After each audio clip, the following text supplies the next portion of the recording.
Good morning everyone, welcome to general study. आज 16 जुलाई और आज के दिन কিছু গুরুত্বপূর্ণ কারেন্ট অ্যাফেয়ার্স নিয়ে আমরা আলোচনা করব। আজ আমরা কোশ্চেন আনসার অর্থাৎ এমসিকিউ এর মাধ্যমে হবে, আর এমসিকিউগুলো বাংলা এবং ইংলিশ দুটো ল্যাঙ্গুয়েজে থাকবে তোমাদের সুবিধার জন্য।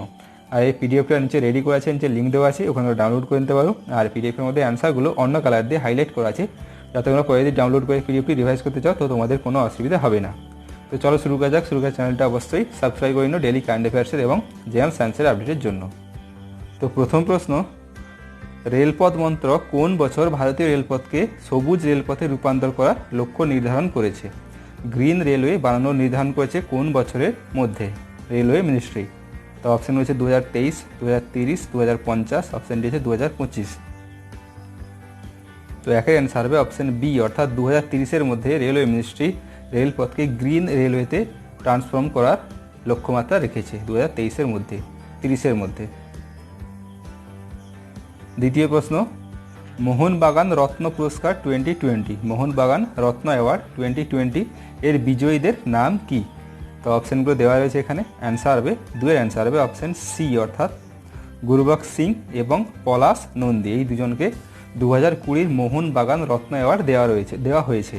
এই যে গুরবক্স সিং, ইনি হচ্ছেন একজন হকির লিজেন্ড প্লেয়ার একজন, আর পলাশ নন্দী ইনি হচ্ছেন প্রাক্তন একজন ফার্স্ট ক্লাস ক্রিকেটার। আর অ্যাওয়ার্ডটি কে দেয়?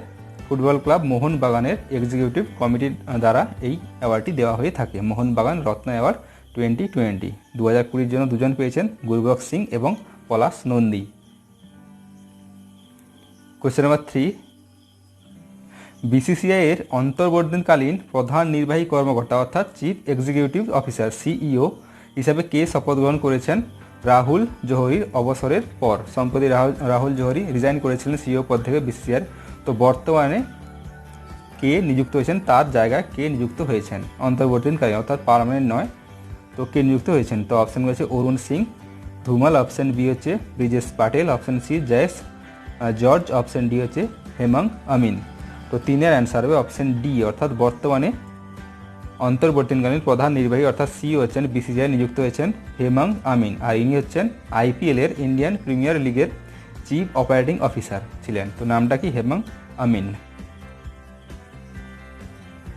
কোশ্চেন নাম্বার 4, বিশ্ব যুব দক্ষতা দিবস ওয়ার্ল্ড ইউথ স্কিল ডে এটি প্রতি বছর কবে পালন হয়ে থাকে? World youth skill day. তো অপশান হচ্ছে 13 জুলাই, 12 জুলাই, 14 জুলাই, অপশান ডি হচ্ছে 15 জুলাই। তো চারের অ্যান্সার হবে অপশান ডি, অর্থাৎ প্রতি বছর 15 July world youth skill day celebrate করা হয়ে থাকে। আর এটা ইউনাইটেড নেশন দ্বারা প্রথম কবে পালিত হয়েছিল? 2014 নভেম্বরে এই যে 15 জুলাই এই দিনটি নির্ধারিত হয়েছিল ইউনাইটেড নেশনের পক্ষ থেকে। আর এই বছর অর্থাৎ 2020 থিমটা কী হচ্ছে?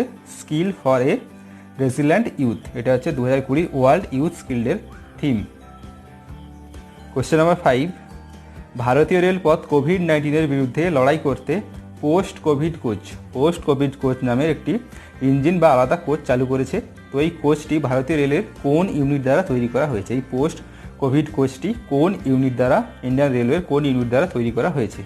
তো অপশন হচ্ছে Chittaranjan locomotive works Asansol, integral coach factory Chennai, option C হচ্ছে modern coach factory Raebareli, option D হচ্ছে রেল কোচ ফ্যাক্টরি কপুরতলা। তো অ্যান্সার হবে 5-এর অ্যান্সার হবে অপশন ডি, অর্থাৎ এই যে পোস্ট কোভিড কোচ এটা কোন ইউনিট তৈরি করেছে? Rail coach factory Kapurthala. Question number 6, ভারতীয় রেলপথ ইন্ডিয়ান রেলওয়ে ব্রড গেজ নেটওয়ার্কের সমস্ত রুটকে কোন বছরের মধ্যে বিদ্যুতায়নের লক্ষ্য নির্ধারণ করেছে? অর্থাৎ ফুল ইলেকট্রিফাই করবে সমস্ত ব্রড গেজ নেটওয়ার্কগুলো ইন্ডিয়ান রেলওয়ের রেলপথগুলোকে। তো এটা কোন বছরের মধ্যে টোটাল এর লক্ষ্যমাত্রা রেখেছে ইন্ডিয়ান রেলওয়ে মিনিস্ট্রি দ্বারা এই লক্ষ্যমাত্রা রেখেছে কোন বছরের মধ্যে? তো অপশান হচ্ছে ডিসেম্বর 2023, মার্চ 2023, ডিসেম্বর 2022, অপশান হচ্ছে মার্চ 2022। তো 6-এর অ্যান্সার হবে অপশান এ, অর্থাৎ ডিসেম্বর 2023-এর মধ্যে সমস্ত ব্রডগেজ নেটওয়ার্কগুলিকে ফুললি ইলেকট্রিফাই করার লক্ষ্যমাত্রা রেখেছে Indian railway ministry. Question number 7, নৌ পরিবহন মন্ত্রণালয়ে হলদিয়া ডক কমপ্লেক্স আধুনিক দমকল নির্মাণের জন্য 107 কোটি টাকা বরাদ্দ করেছে। তো এটি কোন বন্দরের কমপ্লেক্স? এই হলদিয়া ডক কমপ্লেক্সটি কোন বন্দরের একটি কমপ্লেক্স? তো কে দিয়েছে কত বিলিয়ন অর্থ? 107 কোটি। কিসের জন্য? আধুনিক দমকল নির্মাণের জন্য আর নৌবহন ও মন্ত্রণালয়ের দ্বারা। তো অপশানগুলো হচ্ছে Mumbai port, Chennai, Kandla, option D হচ্ছে কলকাতা। তো এটার অ্যান্সার সবারই জানা উচিত। তাতে অ্যান্সার হবে অপশান ডি, অর্থাৎ কলকাতা পোর্টের একটি অংশ হচ্ছে এই হলদিয়া ডক কমপ্লেক্স, আর যেখানে দমকল নির্মাণের জন্য, আধুনিক দমকল নির্মাণের জন্য 107 কোটি টাকা বরাদ্দ করেছে নৌ পরিবহন মন্ত্রণালয় দ্বারা। কোশ্চেন নাম্বার 8, কোন রাজ্য রাবাড়ি, ধরভাদ এবং চরণ এই তিনটি সম্প্রদায়ের উপজাতির স্থিতির বিষয়ে সিদ্ধান্ত নিতে একটি প্যানেল বা কমিশন গঠন করেছে? অর্থাৎ এই যে তিনটি উপজাতি রাবাড়ি, ভারভাদ এবং চরণ, এগুলো এসটি শিডিউল ট্রাইবের আন্ডারে পড়ে কিনা সেটা নির্ধারণ করার জন্য একটি আলাদাভাবে প্যানেল বা কমিশন গঠন করেছে। তো এটা কোন রাজ্যে? তো অপশানগুলো হচ্ছে গুজরাট, উত্তরপ্রদেশ, মহারাষ্ট্র, অপশান ডি হচ্ছে সিকিম। তো 8-এর অ্যান্সার হবে অপশান এ, অর্থাৎ কোথায় এটা? গুজরাটে। তো এই তিনটি উপজাতি এগুলো এসটি কিনা সেটা নির্ধারণের জন্য একটি নতুনভাবে প্যানেল বা কমিশন গঠন করা হয়েছে। কোথায়? গুজরাটে। Question number 9, the state of food security and nutrition in the world 2020 শীর্ষক জাতিসংঘের বার্ষিক প্রতিবেদন অনুসারে 2019 সালে বিশ্বের জনসংখ্যার কত শতাংশ ক্ষুধার্ত হয়ে পড়েছিল? 2019-এর ক্ষেত্রে কত শতাংশ ক্ষুধার্ত হয়ে পড়েছিল? তো এই টাইটেলটা হচ্ছে এইটা, the state of food security and nutrition in the world 2020। তো 9-এর অ্যান্সার হবে অপশান বি, অর্থাৎ 2019-এর ক্ষেত্রে 8.9% প্রায় মানুষ ক্ষুধার্ত ছিল, যেটা সংখ্যাতে হচ্ছে প্রায় নিয়ারলি 690 মিলিয়ন মানুষ ক্ষুধার্ত ছিল 2019-এ ইউএনের রিপোর্ট অনুসারে। আর এই রিপোর্টটি ইউএনের 5টা এজেন্সি দিয়ে তৈরি করা হয়ে থাকে। 5টি এজেন্সি তৈরি করে ইউএনের, আর সেগুলো কী কী? Food and agriculture organization FAO, international fund for agriculture development IFAD, united nation children's ফার UNICEF, আর 4 নম্বর হচ্ছে ওয়ার্ল্ড ফুড প্রোগ্রাম WFP, আর 5 নম্বর হচ্ছে ওয়ার্ল্ড হেলথ অর্গানাইজেশন। এই 5টি এজেন্সি দ্বারা ইউএনের 5টি এজেন্সি দ্বারা এই রিপোর্টটি তৈরি করা হয়েছে। Question number 10, the united nation office on drugs and crime UNODC সম্প্রতি ওয়ার্ল্ড ওয়াইড ক্রাইম রিপোর্ট প্রকাশ করেছে। তো এই যে UNODC এর প্রধান কার্যালয় বা হেডকোয়ার্টার কোথায় অবস্থিত? কিসের? The united nation office on drug and ক্রাইমের হেডকোয়ার্টার। তো অপশানগুলো হচ্ছে ভিয়েনা, বুন, লন্ডন, প্যারিস। তো 10-এর অ্যান্সার হবে অপশান এ, অর্থাৎ কোথায়? হেডকোয়ার্টার রয়েছে কোথায়? ভিয়েনাতে। ভিয়েনা কোথায় রয়েছে? অস্ট্রিয়ার ভিয়েনাতে। 11 নম্বর প্রশ্ন,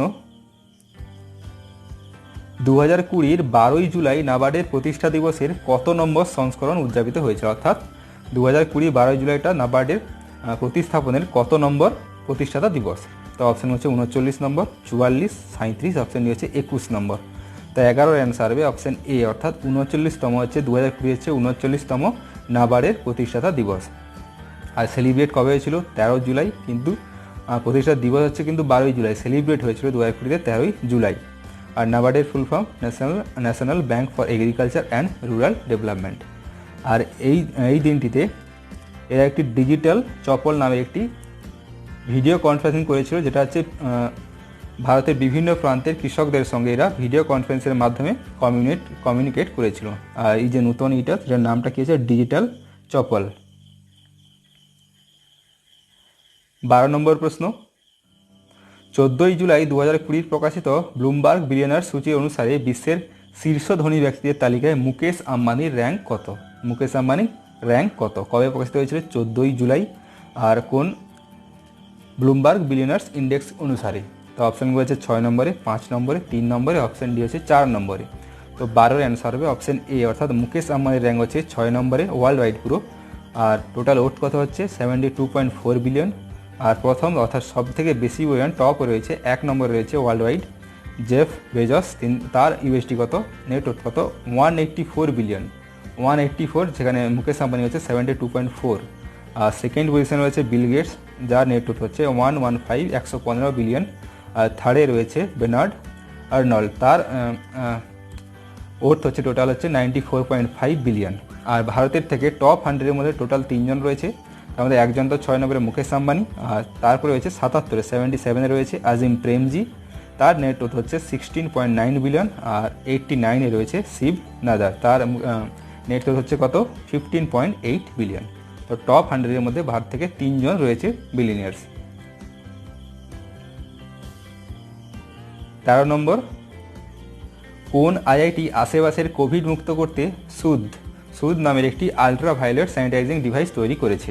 কোন আইআইটি? তো অপশন হচ্ছে আইআইটি কলকাতা, আইআইটি কানপুর, মাদ্রাস, খড়গপুর।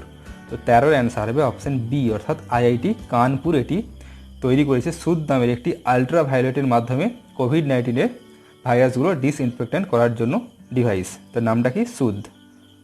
আর এটি একটি স্মার্টফোন অপারেট করবে হ্যান্ডি ইউভি আলট্রাভায়োলেট দ্বারা ডিসইনফেক্টেন্ট হেল্পার। কোয়েশ্চেন নাম্বার 14, 2021-এর এশিয়া কাপ ক্রিকেট টুর্নামেন্টের আয়োজনের পরিকল্পনা কোন দেশ করছে বা কোন দেশ এর আয়োজন করবে 2021-এর এশিয়া কাপ? তো অপশান হচ্ছে India, Pakistan, Bangladesh, option D হচ্ছে শ্রীলঙ্কা। তো 14-এর অ্যান্সার হবে অপশান ডি অর্থাৎ কে অর্গানাইজ করবে? কে? শ্রীলঙ্কা। আর এই যে এশিয়া কাপটা কে কন্ডাক্ট করে থাকে? The Asian Cricket Council, ACC দ্বারা এটি কন্ডাক্ট করা হয়ে থাকে। আর 2020-তে হওয়ার কথা ছিল এই এশিয়া কাপটি, কিন্তু কোভিড-19-এর কারণে এটি ক্যান্সেল হয়ে আগামী বছর অর্থাৎ 2021-এর জুনে হওয়ার সম্ভাবনা রয়েছে। আর অর্গানাইজ কে করবে? Sri Lanka. Question number 15, PLR system private limited make in India উদ্যোগে অ্যাসাল্ট রাইফেল, যেটার নাম হচ্ছে দুটো অ্যাসাল্ট রাইফেল যেগুলোর নাম হচ্ছে AR-AD আর একটা হচ্ছে CAR-MEL। তো এই দুটো অ্যাসাল্ট রাইফেল ভারতে তৈরি করবে। তো কোন company? PLR system private limited. আর এটি একটি মেক ইন ইন্ডিয়ার উদ্যোগ। তো এই যে দুটো অ্যাসাল্ট রাইফেল AR-AD এবং CAR-MEL এগুলি কোন দেশের অ্যাসাল্ট রাইফেল? তো অপশানগুলো হচ্ছে Israel, Iran, Russia, option D হচ্ছে US। তো 15-এর অ্যান্সার হবে অপশান এ অর্থাৎ এগুলো হচ্ছে ইসরায়েলের অ্যাসাল্ট রাইফেল যেগুলো এখন ভারতে তৈরি হবে। আর কোন কোম্পানি তৈরি করবে? PLR system private limited. আর এটা একটা মেক ইন ইন্ডিয়া উদ্যোগের প্রজেক্টের একটি নতুন উদ্যোগ। তো এগুলো ছিল আজকে কিছু গুরুত্বপূর্ণ কারেন্ট অ্যাফেয়ার্স। যদি ভালো থাকে লাইক করে দিও, শেয়ার করে দিও, কমেন্টে জানিও। কোশ্চেন রিলেটেড যদি কিছু জানা থাকে, কিছু বলা থাকলে কমেন্টে তোমরা জানাতে পারো। তো চলো, thank you. Jai Hind, Jai Bharat, stay home and stay safe.